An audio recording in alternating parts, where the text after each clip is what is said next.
இது வந்து புழுங்கரிசி மாவு ஆட்டி வச்சிருக்கேன். ரொட்டி சுட போறேன். அரிசி மாவு ரொட்டி. அதுல உப்பு மட்டும் சேர்த்துக்கோம். உப்பு ருசி மட்டும் இருக்கும், இனிப்பு சேர்க்க போறது இல்லை. சின்ன வெங்காயமும் பச்சை மிளகாயும் வெட்டி வச்சிருக்கேன். முருங்கைக்கீரையா? முருங்கைக்கீரை. சரி, இது அப்படியே முழுசா போட்டுற வேண்டியதானா? வெங்காயம் சேர்க்கறது கண்டிப்பா நல்லா இருக்கும். சின்ன வெங்காயம் சேர்க்கணும், பெரிய வெங்காயம் சேர்க்க வேணாம். என்ன சேர்த்துவோம்? சரி, இது ஒரு உருட்டு உருட்டி அப்படியே வச்சு தட்டிடணுமா?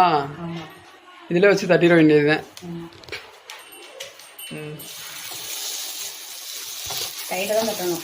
சரி, இந்த மாதிரி தட்டிக்கிட்டே வரணும்.